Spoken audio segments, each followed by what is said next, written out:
मधुपुर गांव गंगा के किनारे बसा एक छोटा सा गांव था, जहां हरे भरे खेतों के बीच एक रहस्यमयी बरगद का पेड़ सदियों से खड़ा था। उसकी विशाल जड़ें किसी प्राचीन सर्प की तरह जमीन में गहराई तक फैली हुई थीं और उसकी मोटी घुमावदार शाखाएं आसमान को छू रही थीं, जैसे वे ब्रह्मांड के अनगिनत रहस्यों को अपने भीतर समेटे हुए हों। गांव वाले इसे रहस्य का पेड़ कहते थे और इसके नाम के पीछे सिर्फ कहानियां नहीं, बल्कि सदियों पुराने डर और अनसुलझे रहस्य छिपे थे।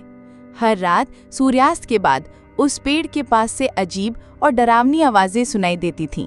कभी बच्चों की डरावनी खिलखिलाहट जो अचानक शांत हो जाती, कभी किसी बूढ़े की कराह जो हवा में घुल जाती,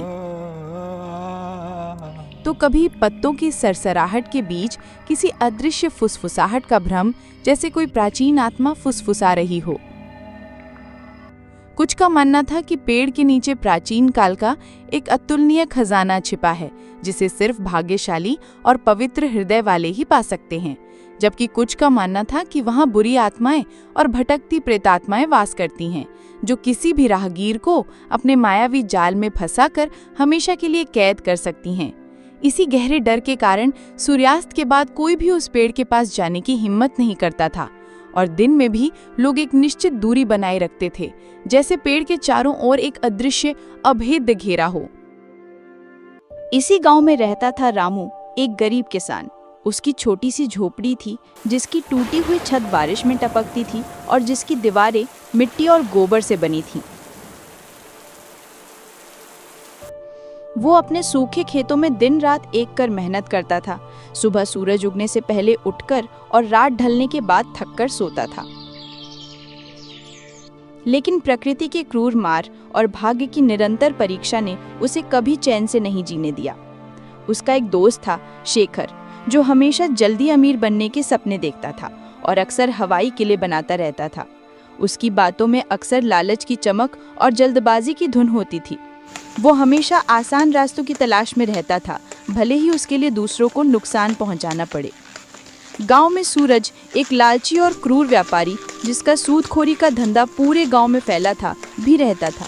सूरज किसी भी कीमत पर लोगों की जमीनें हथियाने और उन्हें अपने अधीन रखने को तैयार रहता था। और फिर थी कलावती, एक बुजुर्ग रहस्यमयी महिला जो गांव के बाहर एक टूटे फूटे घर में रहती थी। उसके बारे में कहा जाता था कि उसे जड़ी बूटियों और प्राचीन विद्या का गहरा ज्ञान था और कुछ लोग उसे डायन भी कहते थे, जबकि कुछ उसे गांव की पुरानी कहानियों का जीवित संग्रह मानते थे। कलावती का घर गांव के बाहरी छोर पर था, जहां जंगली झाड़ियां और सन्नाटा पसरा रहता था। लोग उससे डरते भी थे, उसकी रहस्यमयी शक्तियों और उसकी अजीबोगरीब हरकतों के कारण, और ज़रूरत पड़ने पर उसके पास जाते भी थे अपनी समस्याओं का हल ढूंढने या भविष्य जानने के लिए। रामू की जिंदगी मुश्किलों से भरी थी। लगातार 2 साल से सूखे की चपेट में उसके खेत बंजर हो रहे थे। जमीन सूखकर दरारें पड़ने लगी थीं और वो सूरज का बड़ा कर्ज चुकाने में असमर्थ था। सूरज का कर्ज बढ़ता जा रहा था और उसकी आंखों में रामू की जमीन हथियाने की चमक साफ दिख रही थी, जैसे वो एक भूखा भेड़िया हो जो अपने शिकार का इंतजार कर रहा हो। एक सुबह जब रामू अपने खेत में निराश बैठा था, सूरज अपने कुछ लठैतों के साथ वहां आया। उसकी चाल में घमंड और आंखों में क्रूरता थी, जैसे वो अपने शिकार पर टूट पड़ने को तैयार हो। रामू, कब तक इस बंजर जमीन को सींचेगा? देख रहा हूं तेरी मेहनत भी अब पानी मांग रही है और तेरे हाथ की लकीरें भी सूख गई हैं। इसे मुझे बेच दे, मैं तुझे तेरी औकात से भी ज्यादा पैसे दूंगा, ताकि तू अपनी झोपड़ी तो बचा सके और अपने परिवार को 2 वक्त की रोटी खिला सके। वैसे भी तेरा खेत अब किसी काम का नहीं। सूरज, ये जमीन मेरे बाप दादा की निशानी है। मेरी रगों में उनका खून है और ये जमीन मेरी आत्मा है। ये सिर्फ मिट्टी नहीं, मेरा वजूद है। मैं इसे नहीं बेचूंगा, चाहे कितनी भी मुसीबत आए। मैं अपनी आखिरी सांस तक इसके लिए लड़ूंगा। ठीक है, लेकिन याद रख, गरीबी और भूख तुझे झुकाएगी। जब भूख नाचती है तो ज़मीर भी बिक जाता है और इंसान अपने सिद्धांतों को भी भूल जाता है। वह अपने लठैतों के साथ चला गया, लेकिन उसकी आंखों में एक अजीब सी खतरनाक चमक थी, जैसे उसने कोई बहुत बड़ी गुप्त योजना बना ली हो। रामू जानता था कि सूरज सिर्फ धमकी नहीं दे रहा था, बल्कि वह अपनी बात पर अटल था और कुछ बड़ा करने की फिराक में था।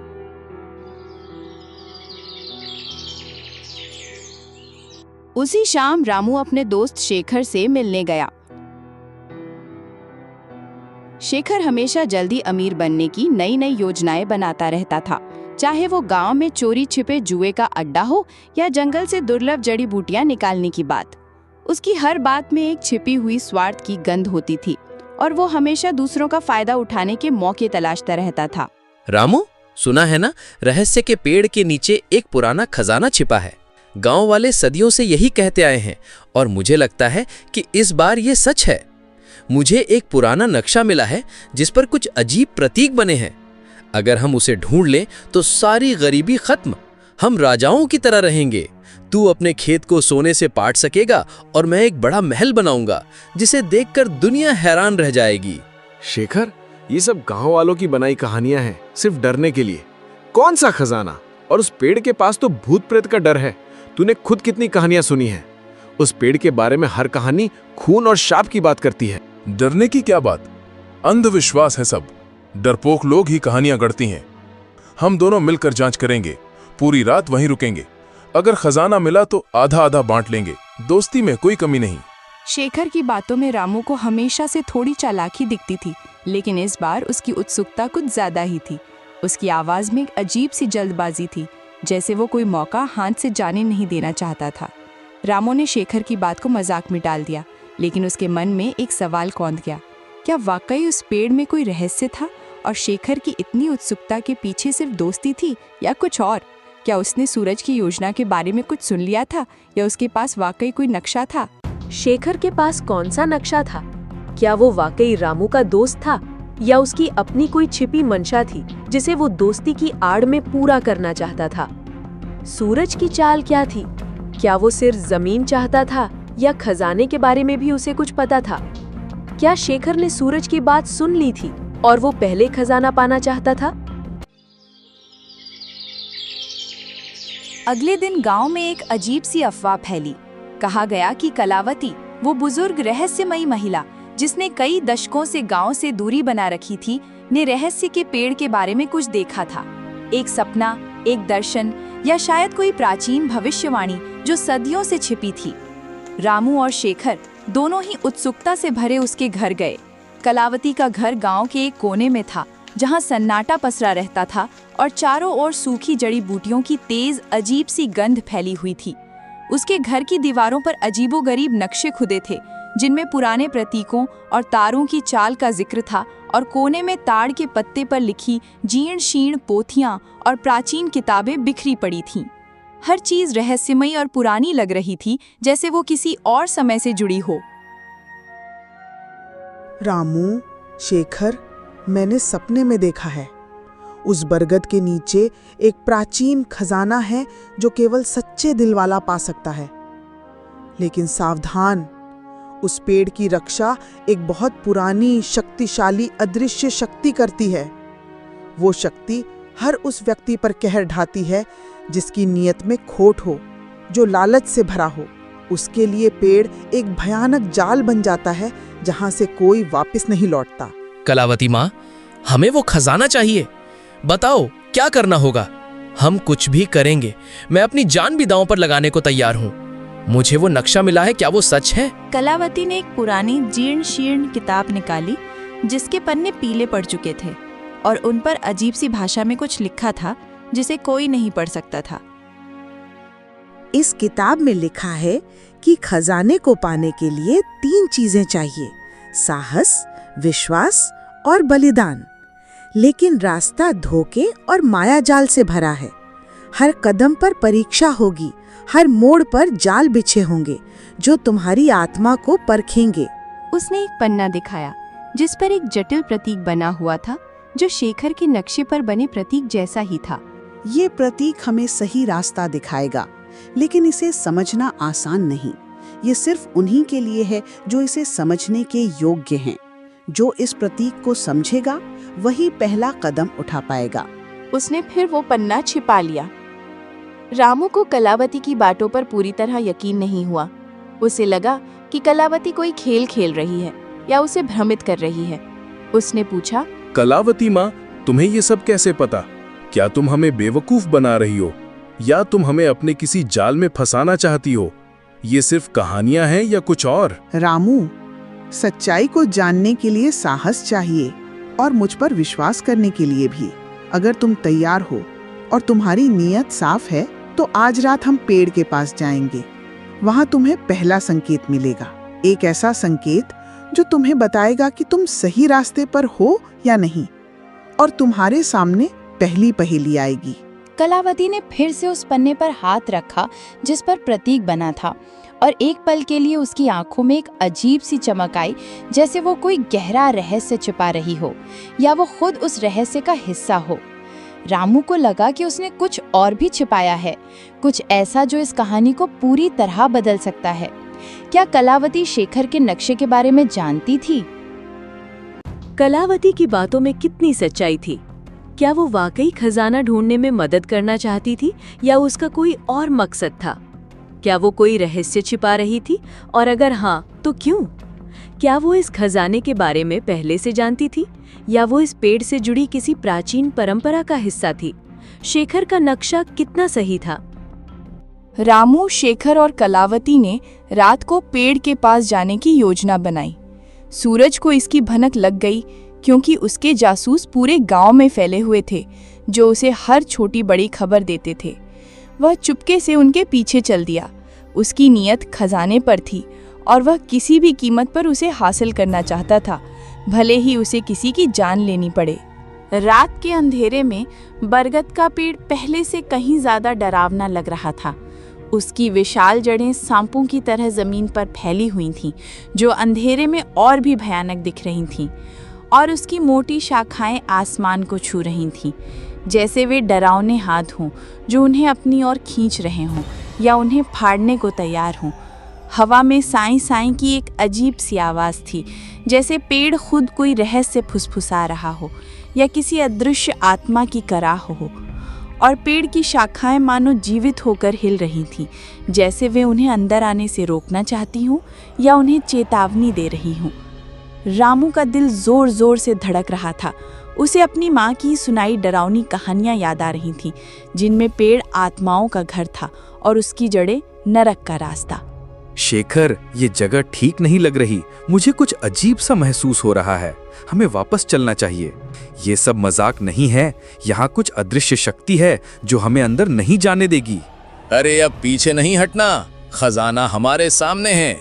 सोचा था कि तू बहादुर है रामू, क्या तू इन कहानियों से डर गया? ये सिर्फ हवा की आवाजें हैं। चुप रहो दोनों, हमें किताब के निर्देशों का पालन करना होगा। डरोगे तो खजाना कभी नहीं मिलेगा। ध्यान से देखो, पेड़ तुम्हें बुला रहा है। ये तुम्हें रास्ता दिखाएगा, लेकिन तुम्हें अपनी आत्मा को शुद्ध रखना होगा।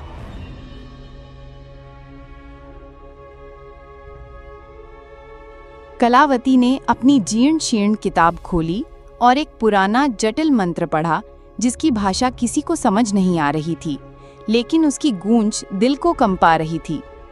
मंत्र खत्म होते ही अचानक पेड़ की जड़ों के पास जमीन हिलने लगी, जैसे नीचे कुछ हलचल हो रही हो, और मिट्टी ऊपर उठने लगी एक अजीब सी रोशनी के साथ। एक पुराना जंग लगा ताला दिखाई दिया जो जमीन में धंसा हुआ था और अजीब प्रतीकों से सजा था, जो अंधेरे में चमक रहे थे जैसे वे जीवित हों। देखा रामू, मैंने कहा था ना, खजाना यही है। हम अमीर बनने वाले हैं। हम सब मुसीबतों से बाहर निकल जाएंगे। अब बस इसे खोलना है। इस ताले को खोलने के लिए 3 चीजें चाहिए, एक साहसी का खून, एक विश्वासी का आंसू और एक बलिदान। ये तीनों चीजें एक साथ पवित्र भावना से अर्पित की जानी चाहिए। कोई भी लालच या स्वार्थ इसे भंग कर देगा और खजाने के संरक्षक तुम्हें कभी माफ नहीं करेंगे। रामू ने साहस दिखाते हुए अपना हाथ काटा और खून की कुछ बूंदें ताले पर डाली।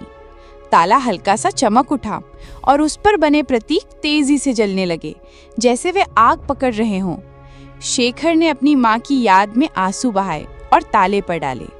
आंसू गिरते ही ताले से एक धीमी रहस्यमयी गूंज सुनाई दी, जैसे पेड़ खुद बोल रहा हो या कोई अदृश्य शक्ति जगा हो। लेकिन बलिदान का मतलब क्या था?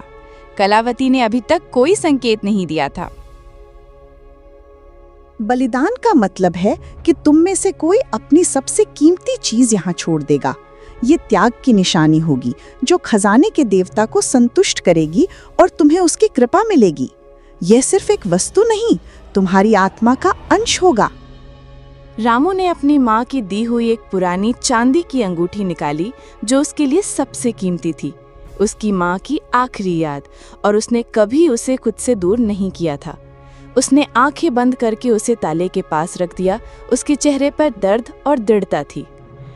शेखर ने अपनी जेब से एक पुराना चमचमाता सिक्का निकाला जो उसके दादाजी का था। वो उसे देने में हिचकिचा रहा था, उसके हाथ कांप रहे थे। उसके चेहरे पर लालच साफ दिख रहा था, लेकिन खजाने की भूख ने उसे मजबूर किया। उसने भी उसे रख दिया, लेकिन कलावती ने कुछ नहीं दिया। कलावती माँ, तुमने बलिदान में कुछ क्यों नहीं दिया? तुमने हमें धोखा दिया है। ये कैसा बलिदान है? मेरा बलिदान मेरा समय है जो मैं तुम्हें दे रही हूँ, और मेरा ज्ञान जो मैं तुम्हें इस यात्रा में दे रही हूँ। तुम दोनों ने जो दिया वो तुम्हारे लिए कीमती था, मेरे लिए नहीं। मेरा बलिदान अलग है और तुम इसे अभी नहीं समझोगे। मेरा जीवन ही मेरा बलिदान है। रामू को शक हुआ, लेकिन तभी ताला एक तेज गड़गड़ाहट जैसी आवाज के साथ खुल गया, जैसे सदियों का रहस्य खुल रहा हो, और जमीन भी कांपने लगी। जमीन में एक गहरा अंधेरा गड्ढा दिखाई दिया, जिसमें एक चमकता हुआ पुराना संदूक रखा था। उसकी चमक इतनी तेज थी कि आंखें चौंधिया गईं, और उसमें से एक अजीब सी मीठी सुगंध आ रही थी जो मन को भ्रमित कर सकती थी। कलावती ने बलिदान नहीं दिया, लेकिन ताला खुल गया। क्या उसने मंत्र में कुछ छिपाया था, या उसके ज्ञान का दावा सिर्फ एक बहाना था? क्या वो इन दोनों को सिर्फ मोहरा बना रही थी, या वो इस खजाने से जुड़ी किसी और गुप्त योजना का हिस्सा थी? क्या उसके जीवन का बलिदान ही वो थी, या कोई और गहरा राज था? संदूक में क्या था? क्या ये वाकई खजाना था या कोई और रहस्य, कोई जाल? क्या सूरज आ रहा था? क्या पेड़ ने कलावती को ये शक्ति दी थी कि वो बलिदान के बिना भी ताला खोल सके? तभी सूरज अचानक झाड़ियों से निकला। उसकी आंखों में लालच और जीत की चमक थी, जैसे उसने अपनी चाल में जीत हासिल कर ली हो। उसके पीछे उसके लठैत भी थे, जो हथियारों से लैस थे। ये खजाना मेरा है। तुम सब बेवकूफ बन गए। मैंने तुम सब पर नजर रखी हुई थी। अब तुम सब यहाँ से निकलो, या तुम सब का अंजाम बहुत बुरा होगा। उसने शेखर को एक जोरदार धक्का दिया, जो संभल नहीं पाया और नीचे गिर पड़ा। उसका सिर जमीन से टकराया और वो दर्द से कराहने लगा। सूरज संदूक की ओर दौड़ा। उसकी सांसें तेज हो रही थीं और उसकी आंखों में सिर्फ धन की चमक थी। वो कुछ भी देखने को तैयार नहीं था, लेकिन जैसे ही उसने संदूक को छुआ, एक तेज नीली रोशनी निकली, जैसे बिजली कड़क रही हो, और सूरज एक भयानक चीख के साथ बेहोश होकर गिर पड़ा। उसका शरीर तेजी से कांपने लगा। उसके लठैत भी डर कर भाग गए। अपनी जान बचाने के लिए उन्होंने अपने हथियार भी वहीं छोड़ दिए।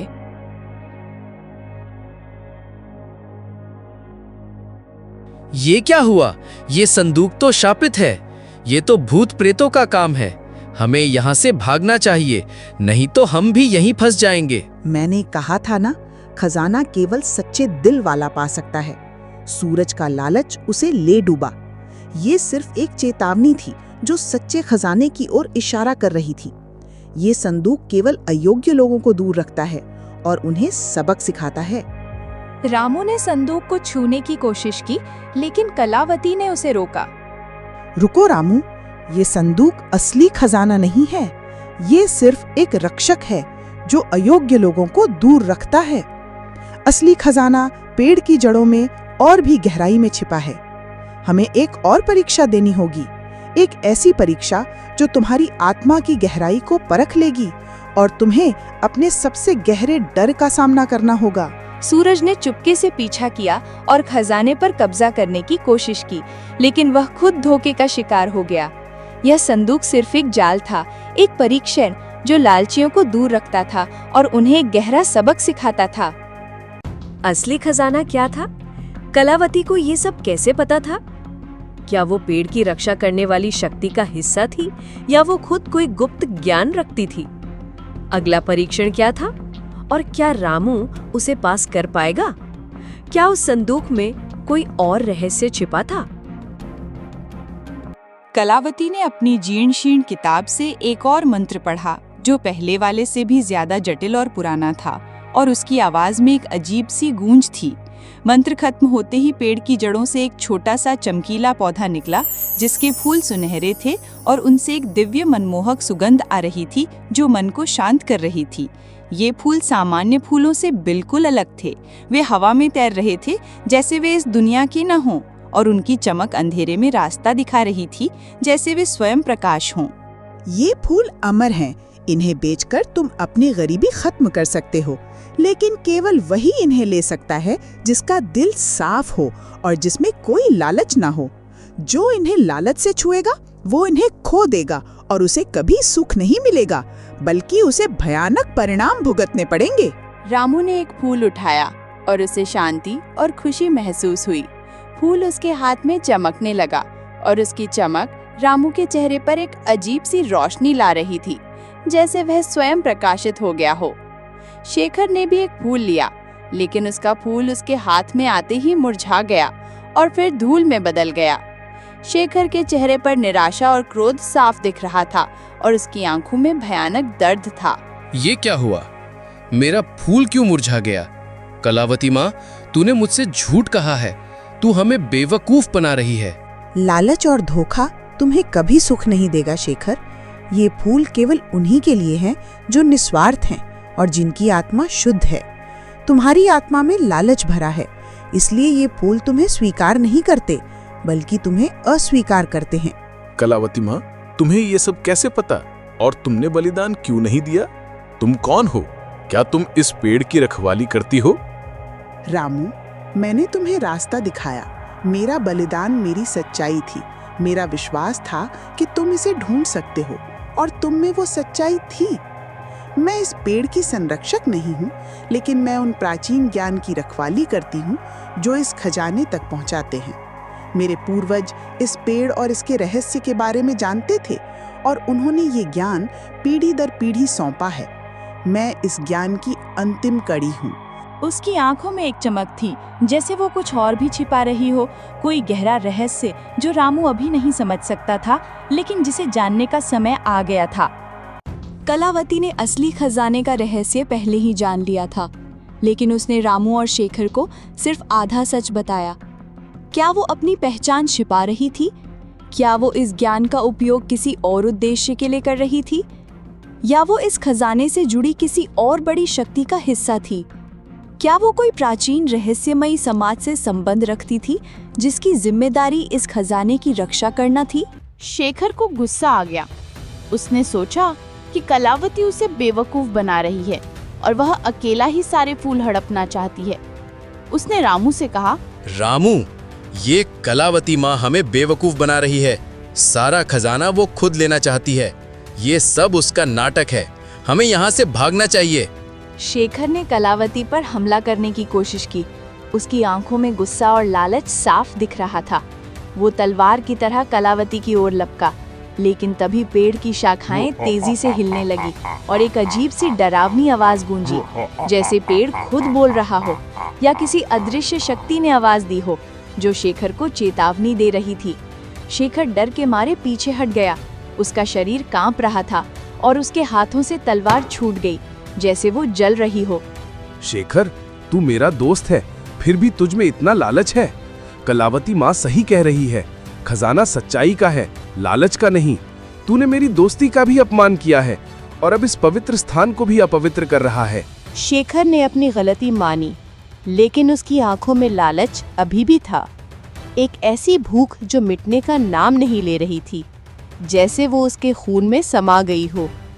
उसने चुपके से एक और सुनहरा फूल तोड़ने की कोशिश की, इस बार और तेजी से। उसने सोचा कि कोई उसे देख नहीं रहा। उसने फूल तोड़ लिया और भागने की कोशिश की, लेकिन जैसे ही वो गांव की ओर भागा, फूल उसके हाथ में जलने लगा और फिर राख में बदल गया। एक अजीब सी ऊर्जा ने उसे पीछे धकेला और वो जमीन पर गिर पड़ा। उसके शरीर में भयानक दर्द होने लगा और उसे लगा कि उसकी आत्मा जल रही है। शेखर ने रामू और कलावती को धोखा देने की कोशिश की, लेकिन उसका लालच उसे ले डूबा। पेड़ ने खुद उसे सजा दी, ये दिखाते हुए कि प्रकृति कभी लालच का साथ नहीं देती और उसके नियम बहुत कठोर होते हैं। क्या शेखर फिर से कोई साजिश रचेगा? क्या पेड़ की शक्ति उसे सबक सिखाएगी या उसे हमेशा के लिए बांध लेगी? क्या सूरज के लठैट वापस आएंगे और इस बार उनका क्या इरादा होगा? पेड़ का क्रोध कितना भयानक हो सकता है। जैसे ही शेखर जमीन पर पड़ा था, दर्द से कराह रहा था। सूरज, जो अभी भी बेहोश पड़ा था, धीरे धीरे उठने लगा। उसकी आंखों में बदला लेने की आग थी, जो पहले से कहीं ज्यादा भयंकर थी, और उसके चेहरे पर एक भयानक मुस्कान थी। उसने रामू को देखा, जिसके पास अभी भी चमकीला सुनहरा फूल था, और उसकी आंखों में ईर्ष्या साफ झलक रही थी। तो ये है असली खजाना, मैं इसे नहीं छोड़ूंगा, ये मेरा है, अब कोई मुझे रोक नहीं पाएगा। उसने रामू पर हमला किया। उसके हाथों में पत्थर था, वह रामू को मारना चाहता था, लेकिन इस बार कलावती तेजी से आगे आई। उसकी चाल में एक अजीब सी फुर्ती थी, जैसे वो हवा में तैर रही हो। उसने एक और मंत्र पढ़ा और पेड़ से कुछ विशाल जड़ें निकली, जिन्होंने सूरज को जकड़ लिया, जैसे वे उसे निगलने को तैयार हों, और उसकी चीखें हवा में गूंजने लगी। सूरज चीखने लगा, उसकी आवाज जंगल में गूंजी, लेकिन वह हिल नहीं पा रहा था।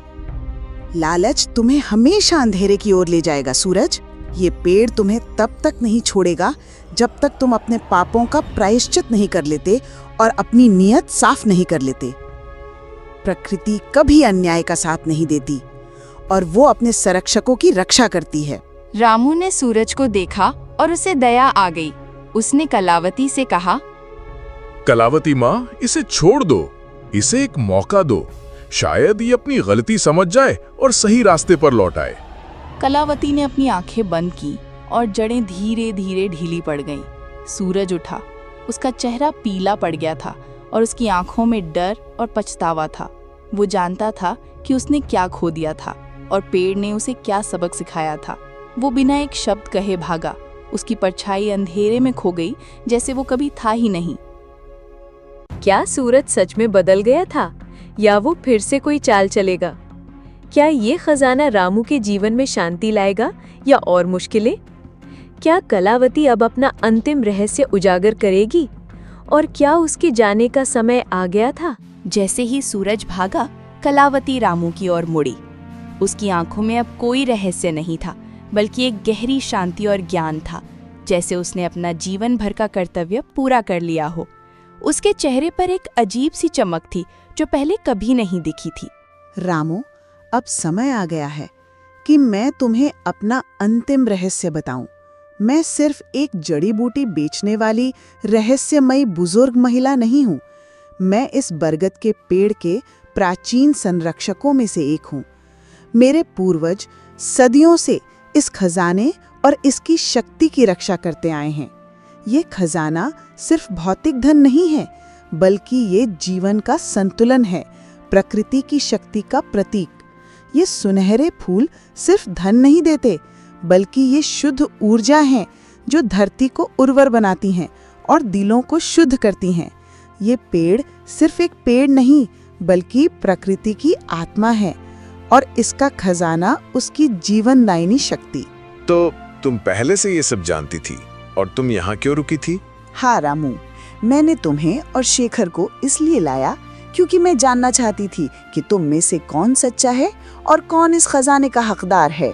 शेखर के लालच ने उसे भटका दिया और उसे अपनी गलतियों से सीखना होगा। सूरज की क्रूरता ने उसे दूर कर दिया, लेकिन उसे भी सबक मिल गया।